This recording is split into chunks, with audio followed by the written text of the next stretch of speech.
उद्धरली कोटी कुळे भीमा तुझ्या जन्मामुळे.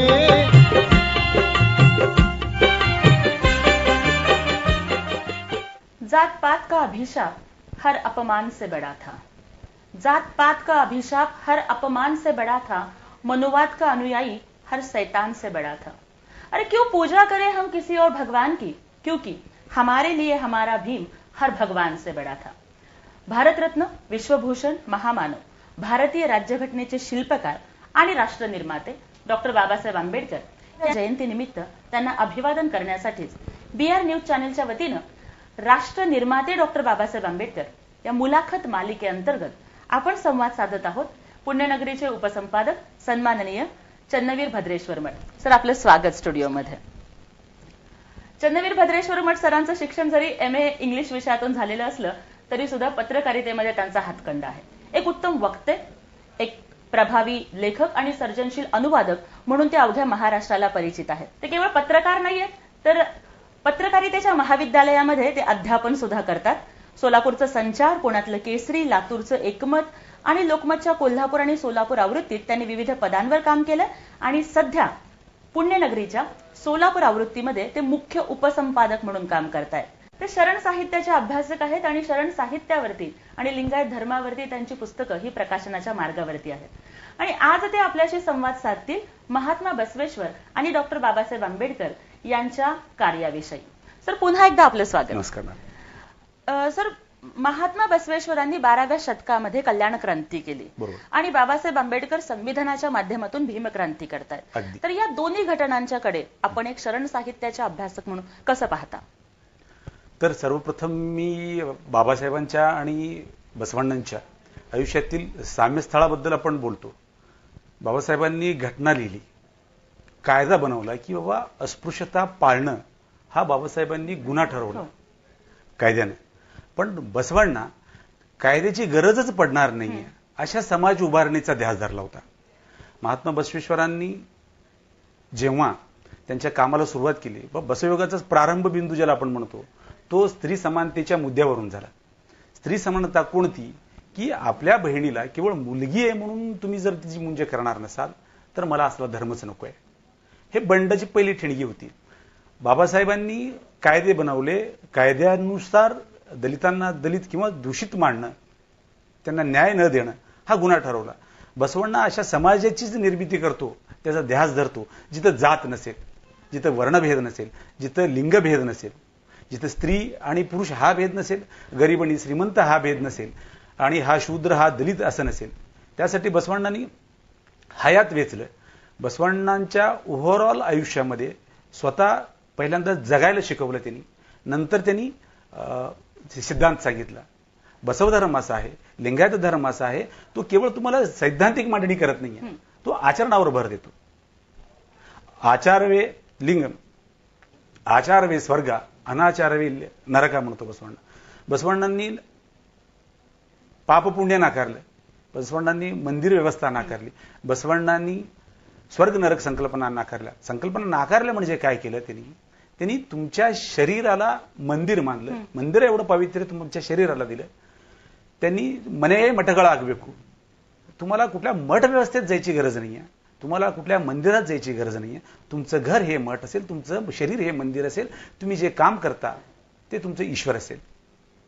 बाबासाहेबांनी संविधानाच्या पातळीवर ज्या ज्या ज्या गोष्टी केल्या त्या सगळ्या गोष्टी बसवण्णांनी 12व्या शतकात म्हणजे बाबासाहेबांपेक्षाही पूर्वी सुमारे 800 वर्षापूर्वी बसवण्णांनी केला होता. बाबासाहेबांनी ज्या मार्गाला महामार्ग केला, हायवे केला, प्रशस्त केला, त्या मार्गाचा प्रारंभ बिंदू बसवण्णा आहे. बसवण्णांनी जे पेरलं, आपण असं म्हणूया, बसवण्णांनी पेरलेलं जे बी आहे ते बाबासाहेबांच्या रूपात विशाल वृक्ष होऊन उमळून आलं. बाबासाहेबांना आपण ज्यांना गुरु म्हणतो बाबासाहेबांचे, महात्मा ज्योतिराव फुले. महात्मा ज्योतिराव फुलेंनी जे निर्मिकेची संकल्पना सांगितली ते बसवण्णांनी 800 वर्षापूर्वी सांगितली. बसवण्णांचा जो ईश्वर आहे, जो देव आहे, जे इष्टलिंगाच्या रूपात त्यांनी हातात दिलं प्रत्येकाच्या हातात, ते यासाठी दिलं जगातला एकमेव धर्म असा आहे जो लिंगायत धर्म आहे, जे कुठल्या बाहेर तुमचा देव दाखवत नाहीये. तो तुमच्या सोबतच देव दाखवतो. तुझ्या मनात, तुझ्या शरीरावर तुझं लिंग आहे, तुझ्या शरीरावर तुझं इष्टलिंग आहे, तू त्याची उपासना करणार आहे. एवढं करत असताना तुझी शरीराची शुद्धता, मनाची शुद्धता आणि तुझ्या परिसराची शुद्धता, इन द सेन्स समाजाची शुद्धता, या 3 पातळीवर बसवांना शुद्धतेचं, स्वच्छतेचा आग्रह धरतो. फुले ज्यांना निर्मिक म्हणतात ते तर बसवांना सांगतो. बसवण्णांचा जो इष्टलिंग आहे, जो देव आहे, शिव आहे, व्यवस्था ज्या केवळ शिव या संकल्पनेशी धरून ह्या लिंगायतांना वेगळं मानायला तयार नाही, ते बसवण्णा सांगतो. बसवण्णाचा शिव हा कुठल्या पार्वती आणि किंवा त्या गंगे गौरी ह्या दोघांचा पती नाहीये. बसवण्णाचा शिव त्या गणेश किंवा स्कंदचा बाबा नाहीये, वडील नाहीये. बसवण्णा शिव हा निराकार निर्गुण आहे. जगदगल मुगिलगल मिगिलगल निम्मगल, म्हणजे आकाशापेक्षा खूप पलीकडं उंच उंच तो देव आहे, पाताळापेक्षा खूप खाली खाली तो देव, असा देव जो प्रत्येकाच्या मनात आहे, ज्यासाठी तुला पुन्हा मंदिरात जायची गरज नाहीये. बसवण्णा मंदिर व्यवस्था नाकारताना सांगतात, यांना कालविवेकंबा दे हवे देगुला शिरऊ भन्न कळसवय्या. ते सांगत असताना आजपर्यंत व्यवस्थेनं आपल्याला असंच अनुवाद सांगितलं त्याचा, उಳ್ಳवरू शिवालय माडवरू नानेनु माडली बडवनय्या. मी गरीब आहे, जे धनिक आहेत ते मंदिरं बांधतील, असं बसवण्णाला सांगायचं नसणार आहे. कारण जो वर्णभेद नाकारतो, जो गरिबी श्रीमंती नाकारतो, तो कसं सांगेल मी गरीब आहे? तो तर महामंत्री होता. त्याला सांगायचे आहे, मला तुमची मंदिर व्यवस्थेची गरजच नाही आहे, कारण माझं मंदिर माझ्या सोबत आहे ना. माझे पाय त्याचे खांब आहेत, माझं शरीर त्याचं मंदिर आहे आणि माझं डोकं त्या मंदिराचा कळस आहे. असं असताना मी पुन्हा वेगळं मंदिर कशासाठी बांधू, असं बसवण्याला सांगायचं असणार. पण आजपर्यंत आपल्याला ज्यांनी ज्यांनी अनुवाद म्हणून सांगितलं, ज्याचा अर्थ सांगितला, अर्थ सांगणारी कोण होती मंडळी? ही व्यवस्था. व्यवस्थेतली माणसं आम्हाला अशी अर्थ सांगितली. बसवण्णा गरीब श्रीमंत मान नव्हते. बसवण्णा स्वतःला गरीब समजून घेतो. बसवण्णा गरीब कोणालाही सांगितलं नाही. बसवण्णा जी मूल्य सांगितलं, बसवण्णा कायकाचं मूल्य सांगितलं, आज मला जेवढं लागणार आहे जगण्यासाठी तेवढंच मी कमवणार आहे, किंवा जेवढं मी कमवलोय त्यापैकीच मी समाजासाठी म्हणून खर्च करणार आहे. अपरिग्रहाचं सर्वात मोठं मूल्य, सर्वात मोठी शिकवण मला वाटतं बसवण्णांनी या समाजाला दिली. सर, महात्मा बसवेश्वर आणि डॉक्टर बाबासाहेब आंबेडकर यांच्या कार्यातलं साम्य आपण बघायला गेलं तर मला इथे बसवण्णांचं एक वचन आठवतं. ते म्हणतात की निरिगे नैदिले श्रृंगारा, गगनगे चंद्रमा श्रृंगारा, नारिगे गुणवे श्रृंगारा. म्हणजे आजकाल ज्या सौंदर्याच्या खोट्या कल्पना लादल्या जात आहेत त्याला ते विरोध करतायत आणि गुण चारित्र्य हेच स्त्रियांचा खरा शृंगार आहे असं म्हणतात. आणि डॉक्टर बाबासाहेब आंबेडकरांच्या कार्यामध्ये सुद्धा त्यांनी महिलांना खूप महत्व दिलं होतं. की अगदी धर्मांतराच्या वेळेस जेव्हा कामाठीपुऱ्यामध्ये वेश्या महिलांची त्यांनी एक परिषद घेतली आणि तिथं त्यांना सांगितलं की तुम्हाला जर बौद्धाच्या धर्मामध्ये यायचं असेल तर आधी हा व्यवसाय सोडा आणि मग तुम्ही इथे या. तर एकंदरीत महिलाच्या संदर्भात बसवण्णांचे विचार आणि बाबासाहेबांचे विचार हे आपण कसं रिलेट करू शकतो? तर मी सुरुवातीला सांगितलं की बसवयुगाचा प्रारंभ बिंदूच मुळात महिला समानतेचा मुद्दा आहे. आपण शिवरायांना स्वराज्याचे संस्थापक मानतो, पण शिवरायांपेक्षा पूर्वी शहाजीराजांनी जिजाऊ मासाहेबांना आपण संकल्पक मानतो. तसं बसवण्णा जर बसव धर्माचे, लिंगायत धर्माचे संस्थापक असतील तर अक्क नागम्मा ही संकल्पका मानणार. त्यांची बहिणी, बसवण्णांची थोरली बहिणी अक्क नागम्मा आणि त्यांचा मुलगा चन्नबसवेश्वर, हे दोघं ह्या बसव धर्माची सैद्धांतिक मांडणी करण्यात अग्रेसर आहेत. अक्क नागम्मा अशी मुलगी आहे बसवण्णाच्या आयुष्यात, ती त्याची मेंटर आहे, ती त्याची गुरु आहे, फ्रेंड आहे, फिलॉसॉफर आहे. बसवण्णाच्या प्रत्येक पावलावर एक पाऊल मागे अक्क नागम्मांची पाऊल आपल्याला दिसतील. बसवण्णांनी जेव्हा सांगितलं की अक्क नागम्माची मुंजी तुम्ही करत नाहीये आणि मलाही हा धर्म मान्य नाहीये, त्यावेळी बसवण्णासोबत अक्क नागम्मा ही घरातून बाहेर पडलेली आहे. बऱ्याच लोकांना त्याचं आकलन, बऱ्याच गोष्टी आपल्याला सांगायच्या आहेत, अजून बऱ्याच गोष्टी प्रकाशात आणायच्या आहेत. अक्क नागम्मा ही बसवण्णांची मेंटर आहे, फिलॉसॉफर आहे, फ्रेंड आहे सगळं. आणि अक्क नागम्मांची जेव्हा आपण वचनं पाहतो, अक्क नागम्माच्या वचनातून बसवण्णा आपल्यासाठी काय आहे हे खूप छान पद्धतीने तिने सांगितलेलं आहे. बसवण्णा माझ्यासाठी गुरु आहे म्हणते, ती माझ्यासाठी जंगम आहे म्हणते, माझ्यासाठी लिंग आहे म्हणते, सगळं काही माझ्यासाठी बसवण्णा आहे म्हणते. हे कशामुळून घडलं की त्यांनी फक्त माझी बहीण स्त्री आहे म्हणून नाहीये, ते पहिलं पाऊल नंतर जग बदलायला निघालेलं होतं. फक्त स्त्री समानतेचा पहिला मुद्दा होता. स्त्री समानतेचा हा मुद्दा नंतर सगळ्याच शरणांनी सांगितलं, सगळ्यात समर्पक पद्धतीने सांगितलं की आपल्या सोलापूरसाठी सिद्धरामेश्वरांनी जे काही स्त्रीबद्दल सांगितलं. सिद्धरामेश्वर म्हणतात, हेण्णू हेण्णल्ला, हेण्णू मायेयल्ला, हेण्णू साक्षात कपिल सिद्ध मल्लिकार्जुना. वैदिक व्यवस्था स्त्रीला दुय्यम मानते, स्त्रीला भोगदासी मानते, स्त्रीला दुर्लक्षित किंवा रांदावाड का आमच्या मुलांना जन्माला घाल, आम्हाला खाऊ पिऊ घाल, ह्याच्यानंतर तुझं आयुष्य नाहीये. पण सिद्धरामेश्वर असं सांगतो, हेण्णू हेण्णल्ला, हेण्णू साक्षात कपिल सिद्ध मल्लिकार्जुना. स्त्री ही सोनं नाहीये, कुणाची संपत्ती नाही आहे, कुणाची खाजगी प्रॉपर्टी नाही आहे. स्त्री ही भूमी नाही आहे, म्हणजे जिच्यावर तुम्ही मालकी सांगू शकता. स्त्री साक्षात कपिल सिद्ध मल्लिकार्जुना आहे. तेच अक्कमहादेवी सांगते की मले मुडी म्हणजे छाती पुढं आली तर त्या शरीराला स्त्री म्हणतात, दाढी मिशा आल्या तर त्या शरीराला पुरुष म्हणतात. आत जे आहे आत्मा चेतना ते सगळ्यांचं एकच आहे पहा. म्हणूनच एका अनवट क्षणी जेव्हा तो कौशिक राजांनी सांगितलं तिला की नाही तू माझी पत्नी आहेस, ती फक्त अक्कमहादेवीच असू शकते. तिचा जो पिंड आहे ती म्हणू शकते की दरबारात तुला माझं शरीरच पाहिजे असेल तर घे, जे तू एकांतात घेणार आहेस तू दरबारातच घे ना. शरीराच्या मर्यादा तिनं ओलांडल्या. ते याचसाठी होतं की स्त्री आणि पुरुष हा भेदच नाहीये. हे शरण सिद्धांत सांगतं. म्हणून इष्टलिंग अवस्था जी आहे पूजा करताना ते दोघे जे आपल्या डाव्या हातात इष्टलिंग ठेवून पूजा केले ते इष्टलिंग अवस्था शरणांना समान आहे. तुम्ही जर लिंगपूजा करत असाल, तुम्ही जर शरणतत्व मान्य असतील तर तुम्ही संपला विषय. शरणसती लिंगपती अशी जी फिलॉसॉफी आहे, ईश्वराची ते शरीर त्या इष्टलिंगाची पत्नी आहे. ती स्त्री असेल तर तीही पत्नीच आहे, पुरुष असेल तर तीही पत्नी. ती लिंगांगी अवस्था आहे. इष्टलिंग आपला शरणसती लिंगपती, लिंग त्या शरीराचा पती आहे, पहिला मालक आहे, नंतर सगळा समाज आहे. म्हणजे लिंगायत तत्वज्ञानामध्ये बसव फिलॉसॉफीमध्ये स्त्रीसाठी दोन यजमान झाले. पहिला तर तिचं शरीरच आहे ना. नवऱ्यालाही म्हणजे पुरुषालाही पती अशी संकल्पना केवळ बसवण्णा सांगू शकतो. बसवयुगाच्या पूर्वी वैदिक व्यवस्था होती, ते स्थावर लिंग उपासक होते. बसवण्णांनी त्या लिंगाला इष्टलिंगाच्या रूपात तुमच्या तळहातात दिलं. परशिव घनबिंबने ह्या जगात कोण श्रेष्ठ आहे सर्वात, जेव्हा वाद निर्माण झाला, अंबिगर चौडा यांचे वचन आहे कोण श्रेष्ठ आहे, तर कोणी पार्वती घनबिंबने. मग पार्वती श्रेष्ठ नाही आहे, कशामुळं, तर ती महादेवाच्या डाव्या बाजूला म्हणजे पत्नी झाली. जे जे जे जी व्यवस्था, ब्रह्मश्रेष्ठ म्हणावं का, तो का श्रेष्ठ नाही आहे. महादेव श्रेष्ठ म्हणावं का, तो का श्रेष्ठ नाही आहे. मग कोण श्रेष्ठ आहे, तर लिंग. तर लिंग कसं श्रेष्ठ असेल, लिंग आमच्या कुडल संगम देवाच्या भक्तांच्या डाव्या हातात चुळकाद नाही आहे, म्हणजे समावून गेला तो. सगळ्यात श्रेष्ठ फक्त शिवभक्त आहे. जो इष्टलिंग धारक आहे, जो लिंगवंत आहे, तो सर्वात श्रेष्ठ आहे, असं अंबिगर चौडा या सांगतो. हे स्त्री आणि पुरुष समानतेचं मला वाटतं अतिशय समर्पक आणि एकमेव असं उदाहरण आहे जे बसवण्णांनी रुजवलं. सर, डॉक्टर बाबासाहेब आंबेडकरांच्या प्रत्येक चळवळीमध्ये महिलांचा खूप मोठा सहभाग होता. मग महाडच्या चौदार तळ्याचे सत्याग्रह असेल किंवा काळाराम मंदिराचा सत्याग्रह असेल, तिथं स्त्रिया पुरुषांच्या खांद्याला खांदा लावून म्हणण्यापेक्षा त्यांच्याही पुढे होत्या. आणि म्हणून तर चौदार तळ्याचा सत्याग्रह झाल्यानंतर सुद्धा बाबासाहेब स्त्रियांची वेगळी परिषद घेतात. बरोबर. त्याचबरोबर बाबासाहेबांच्या कार्यामध्ये त्यांच्या पत्नीचा म्हणजे माता रमाईचा खूप मोठा सहभाग होता.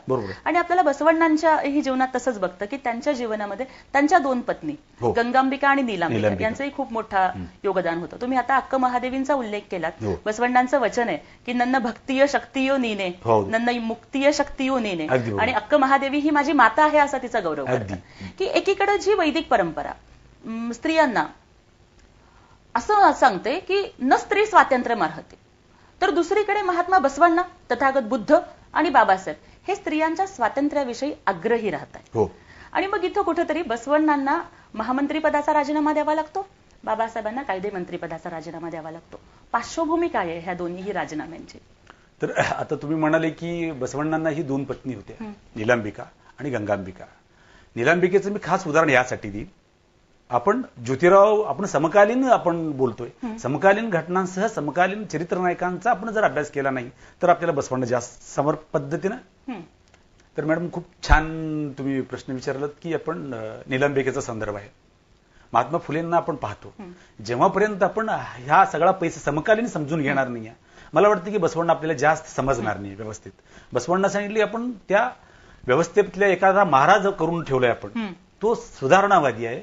बसवण्णा हा शाहू फुले आंबेडकरांच्या वारसा सांगणाऱ्या आपल्या महाराष्ट्रात सगळ्यांपेक्षा पहिला मैलाचा दगड आहे, जिथून हे सगळ्यांचा प्रवास सुरू झालाय.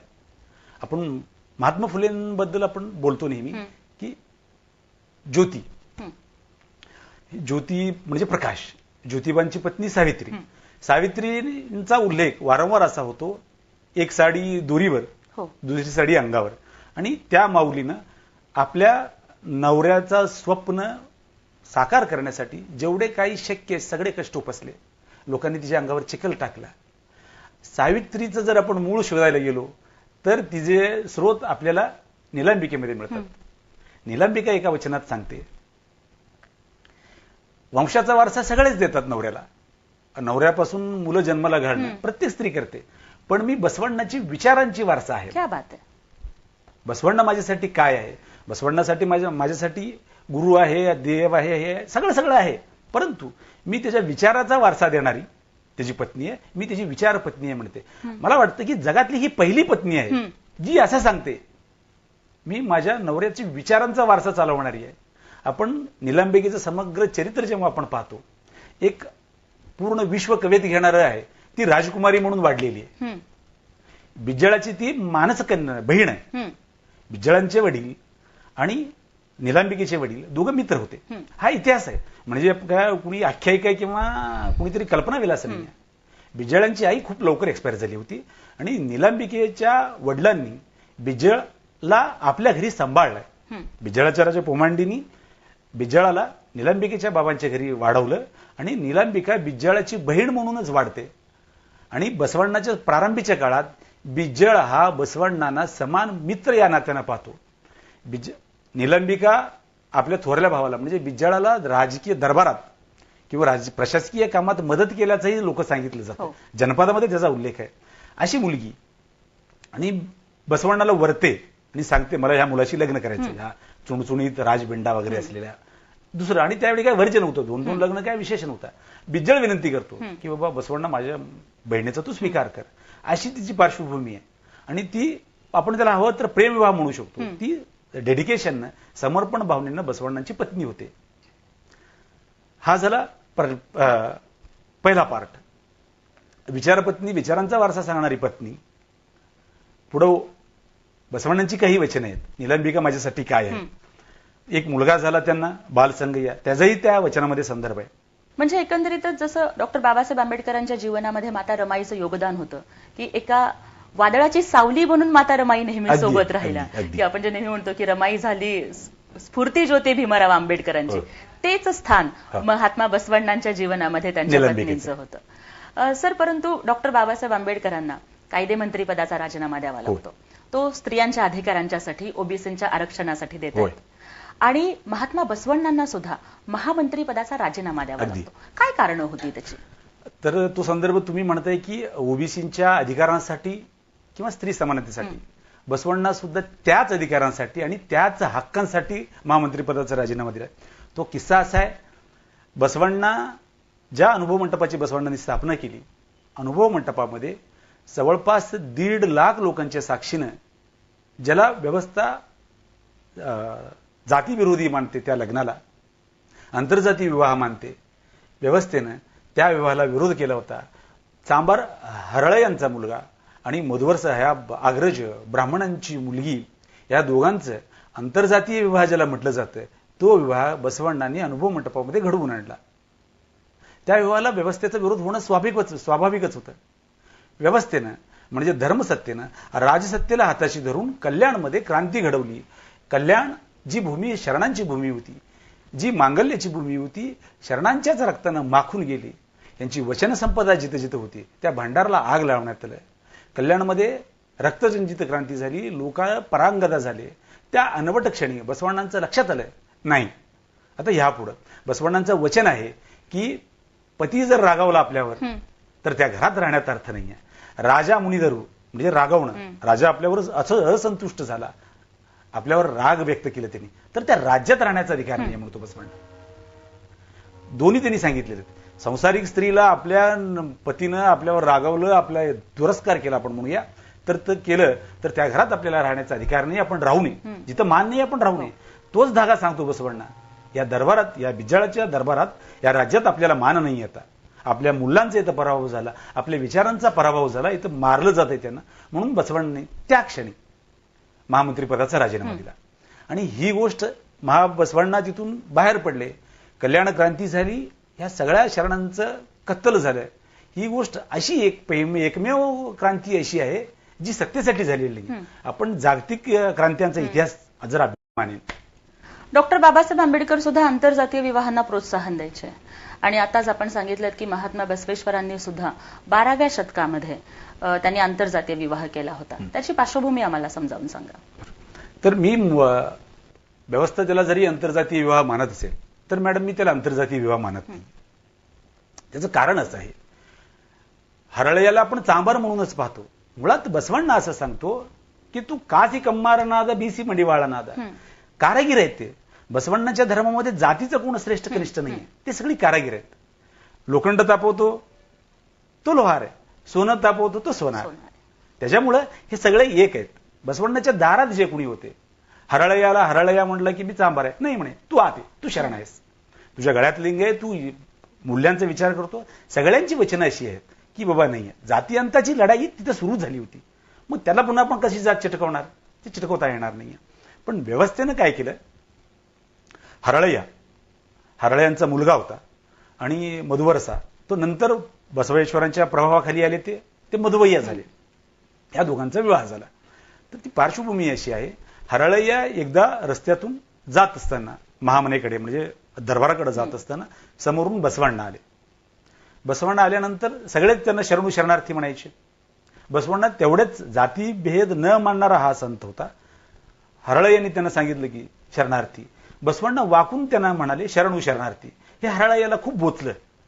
बसवण्णासारखा देव माणूस आपल्याला शरणू शरणार्थी म्हणतो, आपल्याला लीन होतो, हे त्याचं मोठेपण आहे. पण ह्यांच्यात ते इन्फेरिटी तयार झाली होती. म्हणजे हे पाप आहे, आपल्याला या पापातून उतराई केली पाहिजे. काय केलं पाहिजे, त्यांच्या पत्नीशी त्यांनी चर्चा केली की आपण बसवण्यासाठी आपल्या मांडीच्या चमड्यापासून चपला शिवायच्या.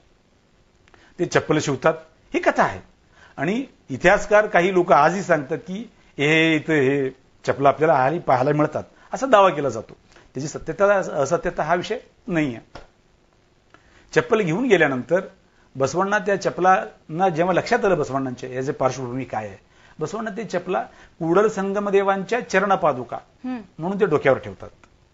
एवढा बहुमान, एवढा त्यांनी बहुमान दिला. बहुमान कशाचा आहे, ते चपलांचा आहे का, नाही, त्याच्या ज्या भावना आहेत बसवण्णांप्रती आणि विचारांप्रती, वाईस वर्षा. आणि बसवण्णांच्या त्या हरळयांच्या प्रती, हरळयांच्या निष्ठेप्रती, कायक निष्ठेप्रती जी भावना आहे ती मूल्य आहे. म्हणजे तू जे चपला माझ्या पायासाठी नेमे, हे माझ्या डोक्यावर ठेवायला पाहिजे. इथं मध्ये भेटतो आपल्याला मधुवरसा. मधुवरसा सनातन व्यवस्थेचा प्रतिनिधी आहे. मधुवरसांनी ते चपला हिसकावून घेतल्या. काय आहे ते चप्पल, बसवण्याची काय लायकी आहे का, तू दे माझ्याकडे. ते त्यांनी पायात घातलं. पायात घातल्यानंतर कथा सुरू होते इथं की त्यांच्या सर्वांगाचा दाह सुरू झाला, आग पडली अंगात, ते काही केलं थांबना चपलामुळं. आणि नंतर या मंदिरातून तीर्थ आणलं, त्या महाराजांकडून मंत्रून पाणी आणलं, काय काय काय काय व्यवस्था, उपचार करायला पाहिजे होते, ते सगळे उपचार केले, काहीही गुण पडलं नाही. शेवटी कुणीतरी सांगितलं, कशामुळं झालं हे, की हरळयाच्या ह्याच्यातून झालं. मग हरळयांच्या घरी ज्या डोणीमध्ये जिथं कातडी रंगवतात त्याला कन्नडमध्ये डोणी म्हणतात, त्या डोणीतलं पाणी आणून तरी टाकून त्याचा दाह कमी होईल. ती मधुवरसांची मुलगी, चरित्रामध्ये तिला आई नाही आहे, ती मुलगी स्वतः जाऊन ते पाणी आणते आणि आपल्या वडिलांवर टाकते आणि त्याचा दाह कमी होतो. याच्यात काय सांगायचं त्यांना, की ताकद आहे त्याच्या निष्ठेची, त्याच्या कायकत्वाची. काय कातडी रंगवलेलं पाणी जर तीर्थापेक्षाही श्रेष्ठ आहे हे त्यांनी सांगितलं. मग नंतर त्या मधुवय्यांच्या आयुष्यात बदल झाला असेल, त्यांना बसवण्णांचे विचार पटले असतील, हे दोघेही शरण झाले. ह्या दोघां मुलांचं लग्न झालं, यांची मुलगी आणि त्यांचा मुलगा. झालं काय, धर्मसत्तेला हे सगळं एक टोक आहे.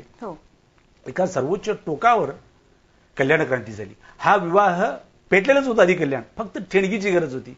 ठेणगी द्यायचं काम या विवाहानं केलं. या विवाहानं 1.5 लाख लोकांच्या साक्षीनं झालेला हा विवाह धर्मव्यवस्थेला मान्य होणं शक्यच नव्हतं. धर्मव्यवस्थेनं राजसत्तेला हाताशी धरून नंतर रक्तपात घडवला.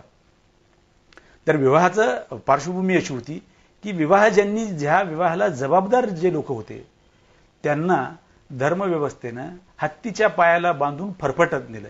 तेव्हापासून शिक्षा झाली ही येळेभट्टे शिक्षा, म्हणजे हत्तीच्या पायाला पोटानं फरफटत घेऊन जाणं. त्या तिन्ही पुरुषांना म्हणजे हरळय्या, मधुवय्या आणि हरळय्यांचा मुलगा, त्यांच्या डोळ्यात तापलेल्या सळया खुपसण्यात आल्या. म्हणजे एवढी पराकोटीची चित्रहिंसा त्यानं दिली. ह्या शिक्षेचा एवढा भयानक परिणाम झाला. नंतरचे किमान 100 वर्ष बसवण्णांचं नाव घ्यायला सुद्धा लोक घाबरत होते. म्हणजे सार्वजनिकरित्या. बसवण्णा संपला होता का? नाही. बसवण्णा जनपदामधून होता. जनपदामधून, लोकगीतामधून बसवण्णा होता. कारण बसवण्णा हा कुणी संपवणारा वगैरे विचार नाहीये. बसवण्णा हा चिरंतन आहे. माणूस आणि माणुसकीवर निष्ठा असलेल्या प्रत्येक माणसाच्या मनात बसवण्णा आहे. तो राहील कायम. सर, आपण आणखी जर बघितलं तर डॉक्टर बाबासाहेब आंबेडकर सांगतात की जाती व्यवस्था ही एका उतरंडीसारखी आहे आणि ती उतरंड कोणालाच कधी तोडता येत नाही. आणि म्हणून बाबासाहेब अॅनिहिलेशन ऑफ कास्ट म्हणजे जातींचं विध्वंसन ही भूमिका मांडतात. अगदी. आणि महात्मा बसवण्णांच्या सुद्धा म्हणजे त्यांच्या लिंगायत धर्मामध्ये मग ढोर कक्कय्या असेल, मादार चन्नय्या असेल किंवा वेश्यापुत्र नागळी असेल, सगळ्यांनाच समान स्थान होतं. म्हणजे ते सुद्धा कुठेतरी जाती प्रथेच्या निर्मूलनाचं काम करतात. त्या संदर्भात जरा प्रकाश टाका. अगदी बरोबर आहे मॅडम. एकूणच बसव युगाचा किंवा पूर्ण बसव तत्वज्ञानाचा पाया ही जाती अंताची लढाई आहे. सर्वज्ञ कवी एका ठिकाणी म्हणतो, जातीहीन न म्हणिये ज्योती ताही नव्हे. ज्योती म्हणजे प्रकाश. प्रकाशाला कोणती जात नाही. ते कुणाच्याही घरी असेल तर त्याचं कामच आहे अंधाराला दूर करणे. बसवण्णा ते तरी सांगतो. बसवण्णा म्हणतो, नेलवंदे ಹೊಲಗೇರಿ शिवालयके जलवंदे शौचाच मनके. मंदिर आणि महारवाडा, ಹೊಲಗೇರಿ म्हणजे आपण सरळ सांगू शकतो की महारवाडा, महारवाड्याची जमीन आणि मंदिराची जमीन एकच आहे. जे तुम्ही आर्घ्य सोडता तीर्थ म्हणून, जल पाणी, आचमनालाही तेच पाणी आहे आणि शौचाला जायला पाणी तेच आहे. टॉयलेटला वापरणारं पाणी आणि तीर्थ म्हणून देणारं पाणी एकच आहे. मग भेद कुठं आला? काहीच गरज नाही त्याची. म्हणजे जी आपण भूमी एक आहे, पाणी एक आहे, आपण फक्त विभागणी करतो. ही जातीअंताची एकूणच शरणांची वचनं प्रत्येक पातळीवर आपल्याला अशी आहेत की सगळ्यांसाठी येळे निम्म दान, तनु निम्म दान. म्हणजे भूमी तुमचं दान आहे, हवा तुमचं दान आहे, प्रकाश तुमचं दान आहे, हे शरीर तुमचं दान आहे आणि ते सगळ्यांना समान आहे. कुणी कमी आणि कुणी लहान नाही आहे. शट्टी एंबेने शिरियाळनं, कक्कय्या नंब्याने डोहारनं, असं बसवणं सांगतो. म्हणजे ज्याला आम्ही शिरियाळाला शट्टी म्हणायचं का, कक्कय्याला ढोर म्हणायचं का, हरळय्याला चांबार म्हणायचं का, असं बसवणं सांगतो. म्हणजे हे कुणी नाही आहे. मला हारू म्हणता तुम्ही, म्हणजे मी ब्राह्मण नाही म्हणता का तुम्हाला? हा माझ्यावर द्रोह असेल, माझ्यावर गुन्हा असेल ते, असं बसवणं सांगतो. डॉक्टर बाबासाहेब आंबेडकर आपल्याला लोकशाही व्यवस्था देतात. आज जर आपण बघितलं की आपल्या देशामध्ये 70 वर्ष झालं लोकशाही टिकून आहे, याचं पूर्ण श्रेय हे बाबासाहेबांच्या संविधानाला जातं. नाहीतर आपण बघतोय सर की आपल्या आजूबाजूला जे शेजारी देश आहेत तिथली लोकशाही व्यवस्था पत्त्याच्या बंगल्याप्रमाणे कोसळते. म्हणजे बाबासाहेब आंबेडकर संसदेची निर्मिती करतायत, तर महात्मा बसवेश्वर 12व्या शतकामध्ये जगातल्या पहिल्या संसदेची, अनुभव मंडपाची निर्मिती करतायत. काय वैशिष्ट्य होती अनुभव मंडपाची? अनुभव मंडप हे आपण ज्याला लोकशाहीची जननी म्हणतो, भारतानं संविधान स्वीकारलं, आपण रुजवलं, सगळीकडे सत्तांतर होत असताना, लोकशाही व्यवस्था चांगली आहे की नाही असं म्हणत असताना, लोक घटना बदलण्याची भाषा करत असताना आपण टिकून आहोत, टिचून आहोत. बसवण्णांनी ह्या मागना कार्टाच्या सनदापेक्षा पूर्वीही कित्येक वर्ष अनुभव मंडपाची स्थापना केली. अनुभव मंडपामध्ये 770 लोक होते, त्या तरी महिला होत्या. कोण होती ती माणसं? त्यामध्ये अफगाणिस्तानहून आलेले मरुळ शंकरदेव होते. म्हणजे काश्मीर पासून कन्याकुमारीपर्यंत विशाल पसरलेल्या आपल्या देशातील सगळ्या भागातून आलेले शरण होते. ते सगळे कारागीर होते. काही कारागीर नव्हते. काश्मीरचा राजा आहे, त्याच्यात बोंतादेवीचा भाऊ आपल्या पत्नी आणि बहिणीसहित येतो. तो कारागीर नाही आहे, तो लाकूड विकतो, मोळगी मारय्या होत होतो. म्हणजे त्यांनी कायकावर एवढी निष्ठा ठेवली होती. आणि हे सगळे शरण एकत्र आले. सगळ्यांनी शरण यासाठी की आपण ज्याला संत म्हणतो, संत आणि शरणामध्ये फरक आहे. संत फक्त की तात्विक सांगणाऱ्याला, प्रवचन सांगणाऱ्याला किंवा मूल्य सांगणाऱ्याला संत म्हणतो. शरण त्यापेक्षा पुढे आहे. हा स्वतः जगतो शरण आणि इतरांना जगण्याची प्रेरणा देतो, करून घेतो. हा बसवण्णांचा कायक. आपण पुढे त्याविषयी बोलणार आहोत. अनुभव मंडपामध्ये हे सगळे जेव्हा एकत्र आले होते आणि अनुभव मंडपाचा पहिला अध्यक्ष जे होते पहिले ते अल्लम प्रभू सुद्धा अशा समाजातले आहेत. व्यवस्थेमध्ये जी समाज आहे, मंदिरात बाहेर बसून हे वाजवणार आहेत, मृदंगम वाजवणारे. आपण खूप किरकोळ समजतो त्यांना, आमच्याकडे जे कैकाडी वगैरे ज्यांना म्हणतो अशा. पण शूद्रांपैकी ते होते बसवण्णानं त्याच्यातलं ज्ञान पाहिलं, बसवण्णानं त्याच्यातलं वैराग्य पाहिला. एका उच्च, सगळ्यांपेक्षा उच्च त्यांची जागा आहे, तिथं अल्लमप्रभू बसतात. अल्लमप्रभू हे शून्यपेठाचे पहिले अध्यक्ष आहेत. दुसरे अध्यक्ष चन्नबसवण्ण आहेत.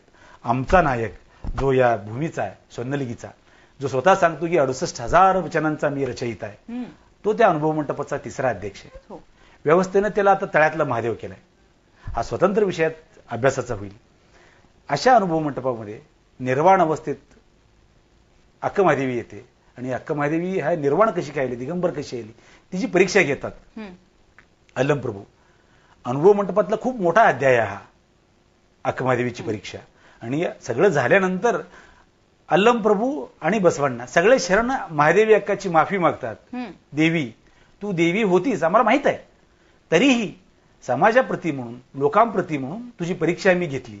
हा तुझा परीक्षा घेण्याचा जाणीवपूर्वक आम्ही तुला हे खोदून खोदून विचारलं, तुझे किती डेप्थ आहे, आम्हाला तुझं थोरपण माहितच आहे, तरीही आम्ही केलं. हा आमचा पातक होता, तू आम्हाला माफ कर. मग नंतर अक्कमहादेवी म्हणते, ही सगळी माझी भावंड आहेत, अप्पनू नम मादार चन्नय्या, बप्पनू नम, म्हणजे ही सगळी लोक आहेत. मग कोण कोण आहेत त्याच्यात? हे ढोर, चांभार, महार, मांग सगळेच आहेत. हे सगळे एका कुटुंबाचे आहेत. बसवण्णा स्वतः सांगतात, बसवण्णा म्हणतात की जातीअंताच्या लढाईचा की कोण आहे मी.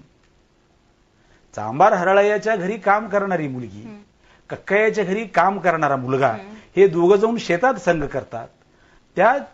त्यांच्या संघातून जे जन्मलं, म्हणजे आपण अनवरस अवलाद म्हणतो, ते पिल्लू म्हणजे मी आहे. त्या दोघांचं बाळ मी आहे पहा, माझ्यापेक्षा क्षुद्र कुणी नाही, माझ्यापेक्षा कनिष्ठ कुणी नाही आहे. बसवण्णा सांगतात, येनगिंत किरियरिला शिवभक्तरीगिंत हिरियरिला. बसव तत्वज्ञानामध्ये लिंगायतमध्ये पहिला प्रवादी असा आहे, तो सगळ्यापेक्षा क्षीण समजतो, स्वतःला लहान समजतो. आणि शिवभक्त, जर तुम्ही लिंगायत तत्वज्ञानाचे पालक असाल, तुम्ही जर शिवोपासक असाल, एकदेवोपासक असाल, तर तुम्ही सर्वापेक्षा श्रेष्ठ. म्हणजे जातीसाठी कुणीही श्रेष्ठ नाहीये, वर्णानं कुणीही श्रेष्ठ नाहीये. ही व्यवस्था नंतर आली, गुरु परंपरा आली, जाती परंपरा आली. हे पुन्हा बसवण्णांनी जे जे नाकारलं होतं ते सगळं व्यवस्थेनं पुन्हा नव्यानं बसवण्णांचं नाव घेत रुजवलं. आज लिंगायतामध्ये कित्येक जाती अशा आहेत की ते सनातन व्यवस्थेपेक्षा जास्त कडवट आहेत. दुर्दैव आहे. ज्या विचारवंतांनी समाजासाठी जे जे केलंय त्याच्याच अनुयायी म्हणून घेणाऱ्यांनी त्या विचाराचा, त्या प्रवाद्यांचा प्रभाव केला. बसवण्णाही त्याला अपवाद नाही आहेत. म्हणजे समताधिष्ठित समाजाची निर्मिती हेच महात्मा बसवेश्वरांच्या जीवनाचं ध्येय होतं. त्यांच्या एका वचनामध्ये सर ते असं म्हणतायत ना की इव न्यारू म्हणून विचारू नका, इव नम्मवा म्हणून त्यांना हृदयाशी कवटाळा. अशाच पद्धतीने त्यांनी सगळ्या जाती धर्माच्या लोकांना हृदयाशी कवटाळलं. आणि तथागत बुद्धांच्या संघामध्ये सुद्धा सगळ्यांना स्थान होतं. येणाऱ्या प्रत्येकाला त्याची जात धर्म न बघता येहिवे भिक्कवे म्हणून तथागत त्यांनाही आपल्या संघामध्ये स्थान द्यायचे. ही समानता आपण अधोरेखित करू शकतो. महात्मा बसवेश्वरांच्या विचारातला किंवा कार्यातला अजून एक महत्वाचा मुद्दा तो म्हणजे कायकाचं महत्व ते सांगतात. कायकवे कैलास म्हणतात, ते आम्हाला जरा समजावून सांगा. मॅडम, काय होतंय, आपण कायक जे म्हणतो की काम, ते काम म्हणजे आजचं वर्क आहे आपलं, की तू काय करतो हे महत्वाचं नाही आहे, तू कसं करतो हे ह्याचा हिशोब बसवण्णा मागतो. म्हणजे मी भीक मागणं कायक होऊ शकत नाही. माझं घर चालवण्यासाठी माझ्या कमाईला माझ्या श्रमाचा गंध आला पाहिजे, आग्रह बसवण्णा धरतो. सगळेच धरतात. शरणधर्मामध्ये बसवण्णांनी कायक सांगितलं. कायक सिद्धांत पुढे नेलं कुणी? आयदक्की लक्कामन. आयदक्की लक्कामन नावाची शरण आहे, ती आपल्या नवऱ्याला खडचवून सांगते, काय बोलत बसला, काम सोडून. काम तू केलं तरच तुला बोलण्याचा अधिकार आहे. एवढं स्वातंत्र्य त्या काळातल्या स्त्रियांना बसवण्णांनी दिलं. अगदी बरोबर आहे. फक्त की बोलगेवडेपणा, लय छान बोलतो आणि त्याच्यावरच तो जगतो, हे कायक नाही. हा फरक आहे की आपल्या नवऱ्याला आयदक्की लक्कमा सांगते, काय बोलत बसलस तू, काम सोडून, काम बघ, काम केलं तरच तुला बोलण्याचा अधिकार आहे. म्हणजे तुमच्या श्रमाला, तुमच्या पैशाला, तुमच्या घामाचा गंध असेल तर तुम्हाला जेवणाचा अधिकार बसवण्णा सांगतो. बसवण्णा कायक, नेहरू जे सांगतात की आराम हराम आहे, हे नेहरू उलट्या अर्थानं सांगितले, सोप्या अर्थानं सांगितले. बसवण्णा कायक कैलास सांगतात. विंदा करंदीकर सांगतात, देणाऱ्याने देत जावे, घेणाऱ्याने घेत जावे, घेता घेता देणाऱ्याचे हात घ्यावे. म्हणजे दातृत्व घ्यायला सांगतात. म्हणजे पण हात घ्यायचं म्हणजे दातृत्व. बसवण्णाचं काय दातृत्व सांगतात. तुम्ही आज एवढंच कमवा की तुमचं घर चालवलं. अपरिग्रह तुम्हाला आज चालवलं. तुम्ही जेवढं कमावले त्यापैकी तुम्हाला दासोह करायचं. बसवांची 2 मूल्य अशी होती. पहिलं कायक. कायकवे कैलास. काया हे कैलास आहे, कायक हे कैलास आहे. काया हे तुझं मंदिर आहे काय शरीराच्या पातळीवर, आणि कायक तू जर काय ऐदक्की रक्कमाचं वचन आहे, तू जर कामात असशील तर तू तुझ्या गुरुला थांब म्हणून सांग. आपण सर्व प्रायोरिटी कशाला देतो? माझे गुरु आले, माझे देव आले, जे कुणी आहेत ते हे थांब थांब थांब हातातली सगळी कामं सोडून आपण पळत जातो. लक्कमा सांगते तू जर कामात असेल तर तुझ्या गुरुला थांब म्हणून सांग. तू जर कामात असेल तर तुझ्या ईश्वराला, तुझ्या देवाला थांब म्हणून सांग. थांब म्हणून माझं हातात एवढं काम आहे, मी आवरतो आणि बघतो तुझ्याकडे. हे असेल तरच तुझं काय काय. हे जर नसेल तर तू काही केलं तर त्याला अर्थ नाहीये. हे फक्त शरण धर्मामध्येच असू शकतं. नवऱ्याला खडसावण्याची ताकद हे 12व्या शतकात बसवण्णांनी दिली होती. ती शरणांनी रुजवलेली होती.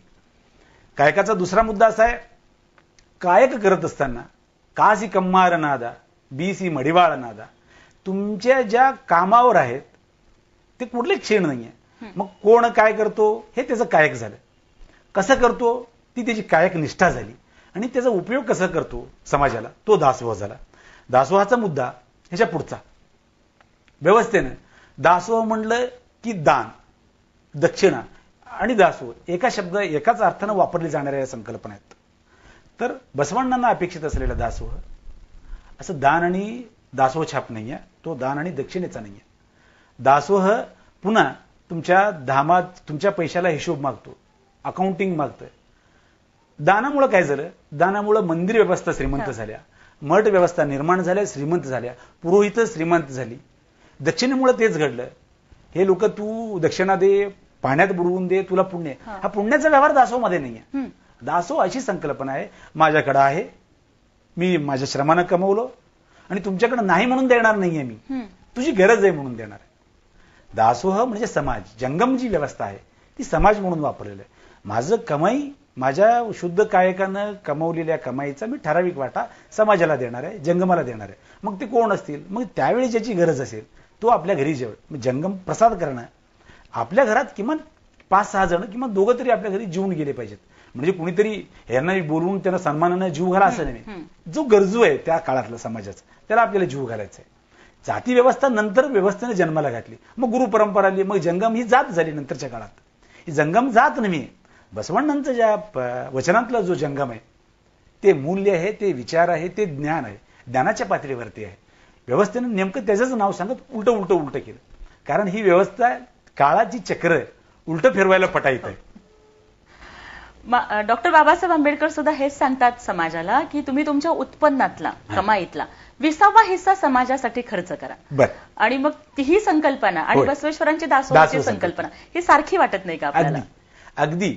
आणि ह्यासाठी मी जेव्हा बाबासाहेबांची मुळं शोधण्याचा प्रयत्न केला, बऱ्याच लोकांनी सांगितलं की व्याख्यात्यांनी, विशेषतः व्याख्याते भावनेच्या भरात बोलताना मी ऐकलेलं आहे, मी जाणीवपूर्वक त्याचा उल्लेख करतोय. बऱ्याच लोकांनी मग सांगितलं भाषणातून की बाबा बाबासाहेबांना बुद्धापेक्षा पूर्वी जर बसवण्णा भेटला असता तर बसवण्णांचा तो बसव धर्म, लिंगायत धर्माचा बाबासाहेबांनी स्वीकार केला असता. असं कुणी म्हटलंय? बाबासाहेब म्हणतात का? नाही. असं अर्थ काढलं. हे कुणीतरी शहाण्या माणसांना असं बसव धर्माचं किंवा बसवेश्वरांचे मोठेपणा गायण्यासाठी कदाचित हे सोडलेलं कुणीतरी पिल्लू असेल किंवा त्याच्या भावना असतील. मी त्या व्याख्यातांना प्रत्येक ठिकाणी विचारलं, तुम्ही सोडून दुसरं कुणी बोललंय का हे, किंवा कुठं लिहिलेली बातमी तरी पुरावा म्हणून द्या. कारण बाबासाहेब 1930च्या आसपास बाबासाहेबांचं एक भाषण आहे. बाबासाहेब म्हणतात या देशाला वॉल्टेअर सारख्या विद्वानाची, धुरीणाची गरज होती. बसवण्णा अशा 100 वॉल्टेअरांचा बाप आहे. बसवण्णांचं पूर्ण चरित्र आपण जेव्हा पाहतो, प्रवाहाच्या उलट्या दिशेनं पोहणारा तो नेता आहे, लोकनेता आहे. तो संत वगैरे काही नाहीये, तो प्रवादीही नाहीये, तो लोकनेता आहे, समाज धुरीण आहे, समाज सुधारक आहे. मी पुन्हा एकदा सांगतो, तो 100 वॉल्टेअरांचा बाप आहे. याचा अर्थ असा की बाबासाहेबांना बसवण्णांची ओळख नव्हती, पण 2 धुरीण, 2 नेते ज्यांची माणूस आणि माणुसकीवर निष्ठा आहे, समान विचार करतात. म्हणे कुठेतरी न्यूटन एका झाडाखाली झोपला होता आणि त्याच्या डोक्यावर फळ पडलं. तेव्हाच फळ पडलं का? ते त्यापूर्वी फळ पडतच होती. ती त्याच काळी कुठेतरी एक आर्यभट असतो, तो शून्याचा शोध लावतो. दोघांची एकमेकांना ओळख नाही. कार्ल मार्क्स पेक्षाही पूर्वी सुमारे 400 वर्ष बसवण्णांनी श्रमाची प्रतिष्ठा सांगितली. हम्म. कार्ल मार्क्स दोघांची ओळख नाहीये, पण कार्ल मार्क्सचं पूर्ण तत्वज्ञान, कार्ल मार्क्सचं ओव्हरऑल चरित्र जर पाहिलं तर आपण कार्ल मार्क्सच्या प्रत्येक पानात बसवण्णा दिसतो. मला असं वाटतं ज्यांची माणुसकीवर निष्ठा आहे, ज्यांची मूल्य समान आहेत, आपण बसवण्णा आणि बाबासाहेबच नव्हे, बसवण्णा आपण बुद्ध म्हणूया, हो, बसवण्णा कार्ल मार्क्स म्हणूया, बसवण्णा आणि महात्मा फुले म्हणूया, ह्या सगळ्यांच्या चरित्रात बरीच साम्य स्थळं आहेत. हो. हा योगायोग नाहीये. मला असं वाटतं त्यांच्या डीएनए मध्ये हे गुण आहे. त्यांचा जन्मच ह्यासाठी झालाय, समाजातील पददलितांना न्याय मिळवून देणं, समाजातील दुःख पुसणं हे त्यांचं अधिक हे प्रायोरिटी होती. म्हणून मी पुन्हा सांगतो की बसवण्णाचा जो बसव धर्म आहे त्याची सुरुवात बसवण्णा नाहिरे वर्गाचा प्रतिनिधी आहे. तो नाहिरे वर्गाला न्याय मिळवून देण्यासाठी प्रतिनिधी झगडतोय. आणि बाबासाहेबांचा जी संघर्ष आहे टू गेन आहे. बाबासाहेबांना पिचलेल्या समाजाला न्याय मिळवून द्यायचा आहे, बसवण्णालाही पिचलेल्या समाजाला न्याय मिळवून द्यायचा आहे. बसवण्णांचा संघर्ष स्वतःसाठी नाही आहे, बसवण्णांचा संघर्ष हा समाजासाठी आहे. तो एका वरून खाली येतोय आणि सगळ्यांना सांगतोय मी वरचा नाहीये, मी तुमच्यापेक्षा खालचा आहे, आणि तो वर बघायला सांगतोय.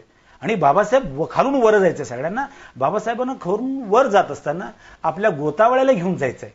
हा संघर्ष जास्त तीव्र आहे, कारण बसवण्णा वरून आला आणि बसवण्णाला वरच्या लोकांनी सांगितलं हे आमचं बिघडलेलं पोर आहे. व्यवस्थेने त्यांना सांगितलं हे ब्राह्मण असून काय चालते. आपण इतर शरणांची किंवा इतर साहित्यिकांची जर रचना पाहिल्या, बसवण्णा त्यांच्यासाठी बिघडलेलं पोर आहे. काही सांगतो बसवण्णा, मारा मांगत मिसळून राहतो वगैरे. पण बाबासाहेब नेमकं नाहिरे वर्गातून होते. बाबासाहेबांचा संघर्ष जास्त टोकदार होता. त्यांना कोणत्याही व्यवस्थेने त्यांनी स्वीकारलेलंच नव्हतं. त्यांच्या पिढ्यानपिढ्याच्या लोकांना यांनी वरून पाणी घातलेलं होतं, त्यांना दाराच्या बाहेर ठेवलं होतं. यांच्या पूर्वजांना गळ्यात मडकं आणि मागं झाडू लावून बांधून फिरवलं होतं. बसवण्णांच्या वाट्याला ते पाहिलं होतं बसवण्णांनी. समाज असा आहे, याच्यातला निम्मा समाज असं जगतो आणि मी कसला अग्रज आहे, मी अंतजापेक्षाही लहान आहे. म्हणूनच फक्त बसवण्णच म्हणू शकला की माझ्यापेक्षा कनिष्ठ कोणी नाहीये, मी सगळ्यापेक्षा खालची पेरी आहे, मी सगळ्यांचा शेवटचा आहे आणि आपण सगळे एक आहोत ते ईश्वराचे. तुम्ही जे म्हणता 3 वेळा म्हणतो बसवण्णा, इवा नम्मवा इवा नम्मवा इवा नम्मवा, हा माझा म्हणजे सगळेच माझे आहे. त्याच्यात बसवण्णाच्या धर्मामध्ये जात नाहीये. बसवण्णाच्या धर्मात कारागिरी आहे. आपण 12 बलुतेदार म्हणतो ते बसवण्णाला अभिप्रेत आहे. म्हणजे कुणी लोहार चांभार हे बहुजन आपण ओबीसीच म्हणतो असं बसवण्णाला मान्य नाहीये. ते बसवण्णा जातीविरहित, लिंगविरहित, वर्णविरहित समाजाची उभारणीची स्वप्न पाहतो आणि ते पूर्ण करतो. बसवण्णांच्या ओव्हरऑल आयुष्यामध्ये कल्याण क्रांती टोक त्याच्या पूर्वी जेव्हा आपण पाहतो हे सगळं बसवण्णांनी साध्य केलेलं आहे. सर, डॉक्टर बाबासाहेब आंबेडकर आणि महात्मा बसवेश्वरांच्या जीवनातली कार्यातली अनेक साम्य स्थळं आपण आम्हाला सांगितले, समजावून दिले. परंतु आज 21व्या शतकामध्ये आपल्यासमोर जी आव्हानं उभी आहेत त्याचा सामना करण्यासाठी बसवण्णांना आणि बाबांना दोघांना एकत्र करून आपण सामाजिक क्रांतीची वाटचाल अधिक गतिमान कशी करू शकतो? तर मला वाटतं की आपण दोघांना एकत्र करू, की एकत्र करून गरजच नाही, ती एकच आहेत.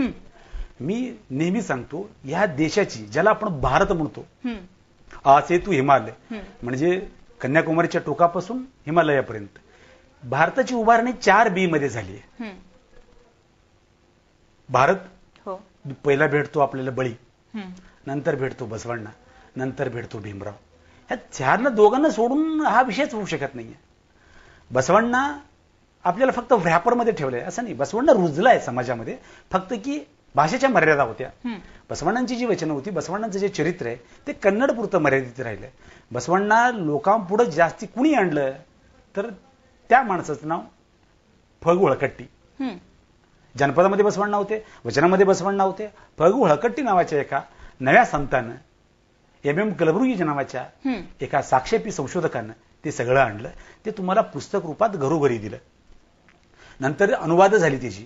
अनुवाद होत असताना बसवण्णा सगळीकडे रुजला, वाढला आणि प्रत्येकाला वाटलं अरे बाबासाहेब तर हेच सांगतो. आम्हाला बाबासाहेब माहित होते, बसवण्णा माहित नव्हता. याचा अर्थ असा आमचा पूर्वज आहे तो. आपण कुणाकुणाची नावं सांगतो, मी माझ्या वडिलांचं नाव सांगू शकतो, माझ्या आजोबाचं नाव सांगू शकतो. खूपच जर मी जास्त शहाणा वगैरे असेल, माझ्या वंशावळी तयार असतील तर मी 10 माणसं नावू शकतो. या मर्यादा आहेत. बसवण्णा त्या पुढच्या पिढीचा आहे, त्याच्या मागच्या पिढीचा आहे. आपला प्रारंभ बिंदू बसवण्णा आहे. बाबासाहेबांच्या, मी पुन्हा सांगतो, बाबासाहेबांच्या पिढीचा, बाबासाहेबांच्या ज्ञानाचा, बाबासाहेबांच्या कर्माचा, यज्ञाचा किंवा ओव्हरऑल संघर्षाचा प्रारंभ बिंदू बसवण्णा आहे. मी समकालीन यासाठी सांगेन, बसवण्णा आणि बाबासाहेब, बाबा बसवा हे नव्या युगाचे पासवर्ड आहेत. बसवण्णा सोडून तुम्ही काही सांगू शकत नाही. प्रत्येक चौकात, प्रत्येक सिग्नलवर तुम्हाला बसवण्णा भेटतो.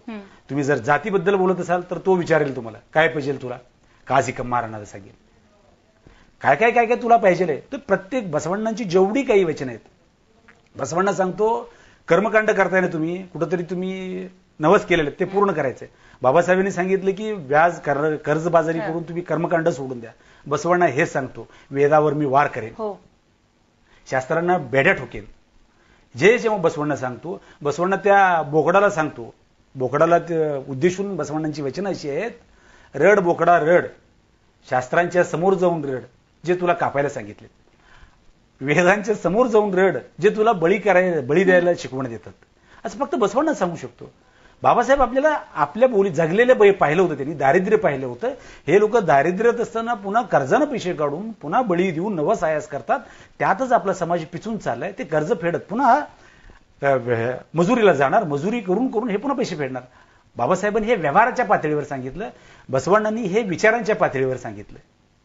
बसवण्णांनी बोकडाला उद्देशून सांगितलं की त्या शास्त्रासमोर जाऊन रड, आणि समाजाला सांगितलं की बळी देऊ नका. दयवे धर्मद मूलवय्या, दयाविल्लद धर्म याऊ दय्या. दया नसलेल्या सगळ्याच धर्मांनी दया सांगितलंय, बसवण्णांनी दया सांगितलंय. बसवण्णांची दया ही पॉझिटिव्ह अर्थाने, सकल जीवात्म्यांचा लेसू, सकल जीवात्मर लेसाने बयसवून शरणा, म्हणजे चराचराचं जे भलं चिंततो, समाज समष्टीचा ध्यास ज्याला ज्ञानेश्वर जे म्हणतात की आता विश्वात्मके, ह्या विश्वातल्या चराचराचं भलं बसवण्णा चिंततो. हा दयाधर्म आहे. आणि प्रत्येक चौकात तुम्हाला जर जे जे जे जे सांगाय, आजच्या मॅनेजमेंटच्या पातळीवर मॅनेजमेंट बसवण्णा असा आहे, तो बिज्जळाच्या दरबारात फर्स्ट क्लर्क म्हणजे शिपाई म्हणून जॉईन होतो, महामंत्री म्हणून राजीनामा देतो. हा खूप मोठा प्रवास आहे. आजची पिढी करिअरिस्ट आहे. मला वाटतं की पुढचे, मला एकुलती एक मुलगी आहे, आपण या टप्प्यावर न्यूक्लिअर झालो. मला एकुलती एक मुलगी आहे, तुम्हाला एकुलता एक मुलगा आहे, वाईस वर्षा. मला एकुलता एक मुलगा आहे, तुम्हाला एकुलता एक मुलगी आहे. माझ्यासाठी माझ्या मुलाचं सुख सर्वोच्च प्राधान्य देतं. माझी मुलगी जर सांगितली की मी मॅडमच्या मुलाशी लग्न करणार आहे, मी काय विचार करेन, तुला तो मुलगा पसंत आहे का? या पिढीची गरज राहणार नाहीये जात. या पिढीची गरज राहील मोबाईल, तिची ऍक्सेसमेंट. ह्या पिढीची गरज आहे त्याचं पॅकेज. जर तुला वाटलं, विचाराचं स्वातंत्र्य सगळीकडेच आहे. विचाराचं स्वातंत्र्य म्हणून तुम्ही असं सांगू शकत नाही की कपडे असं नाही घातलं तर बलात्कार होत राहतील. हा विषयांतराचा मुद्दा नाही आहे. मी कसं कपडे घालायचं मी ठरवणार आहे, तुम्ही सांस्कृतिक पंडितांचा नाही आहे.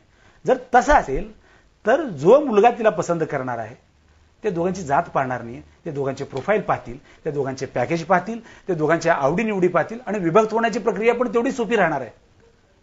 दोघेही, तू मला पसंत नाही, तू तुझ्या मार्गाने जा, मी माझ्या मार्गाने जा. मला वाटतं बसवण्णांचा जो धर्म आहे, जाती अंताचा, जाती निर्मूलनाचा, ही पिढी जास्त सक्षमपणे विज्ञानाच्या पातळीवर हे पूर्ण करेल. बाबासाहेबांनी कायदे करून सांगितलं, कायदा करून होणारी गोष्ट नाहीये ही. मग तुम्हाला ऑनर किलिंगला सामोरं जावं लागणार. मी माझ्या मनानं प्रेमविवाह जरी केला असेल, माझ्या गोतावळ्याला ते मान्य होईल का नाही हे मान्य नाहीये. जेव्हा आणखी 10 वर्षे लागतील, त्याला आणखी 20 वर्षे लागतील. 20 वर्ष झाल्यानंतर तुम्हाला पुतळे पण, मला वाटतं की माझा असा प्रोडिक्शन असेल की बसवण्णा त्याच्या विचाराच्या रूपानं गल्लोगल्ली नव्हे तर घरोघरी पोहोचेल. बाबासाहेब त्याचं रूप असेल. बाबासाहेब सूर्य, उगवतीचा सूर्य हा बसवण्णा आहे. बाबासाहेब लख्ख प्रकाश आहे, सूर्य आहे त्याचे. राष्ट्रनिर्माते डॉक्टर बाबासाहेब आंबेडकर या मुलाखतींच्या मालिकेमध्ये आज आपण संवाद साधला, तो चंद्रवीर भद्रेश्वर मडसरांशी. आणि त्यांनी आपल्याला डॉक्टर बाबासाहेब आंबेडकर आणि महात्मा बसवेश्वर आणि इतकंच काय तथागत भगवान गौतम बुद्धांच्याही जीवनातील आणि कार्यातील साम्यांविषयी अतिशय समर्पक आणि व्यासंगी अशी माहिती दिली. एकीकडे आपल्या संघामध्ये येणाऱ्या प्रत्येक जातीच्या भिक्खूला येहिवे भिक्कवे म्हणून तथागत गौतम बुद्ध समानतेचं स्थान देतात, आणि तेच काम महात्मा बसवण्णा करतायत. डॉक्टर बाबासाहेब आंबेडकर स्त्रियांच्या हिंदू कोड बिलाच्या अधिकारांच्यासाठी आणि ओबीसींच्या आरक्षणासाठी कायदे मंत्रीपदाचा राजीनामा देतात, तर महात्मा बसवेश्वर सुद्धा त्याचप्रमाणे महामंत्रीपदाचा राजीनामा देतात. बाबासाहेब आंबेडकर आंतरजातीय विवाहाला प्रोत्साहन देतात आणि महात्मा बसवेश्वरांनी 12व्या शतकामध्ये आंतरजातीय विवाह घडवून आणला. बाबासाहेब आंबेडकर सांगतात तुमच्या उत्पन्नातला 20वा हिस्सा समाजासाठी द्या आणि महात्मा बसवण्णा सांगतात की दासोह करा. ह्या सगळ्या संकल्पना एकत्रित येत आहेत की एकीकडे महात्मा बसवण्णांची पत्नी म्हणते की मी त्यांची विचारपत्नी आहे, तर बाबासाहेब आंबेडकर महाडच्या 14 तळाच्या सत्याग्रहानंतरच्या भाषणात म्हणतात की पत्नी ही पतीची गुलाम नसते तर तिच्याची मैत्रीण असते. इतके समान धागे जोडतात. आणि म्हणून तरी आता सरांनी आपल्याला जे सांगितलं की बाबा आणि बसवा हे नव्या युगाचे पासवर्ड आहेत आणि या दोन्ही नव्या पासवर्डना घेऊन आपण सामाजिक क्रांती अधिक गतिमान करूया या अपेक्षेसह इथंच थांबू. सर, आपण वेळ काढून आलात आणि आपले हे सगळे अभ्यासपूर्ण विचार आमच्या प्रेक्षकांच्या सोबत आपण शेअर केलेत, त्याबद्दल मी आपले मनापासून आभार मानते. धन्यवाद. नमस्कार.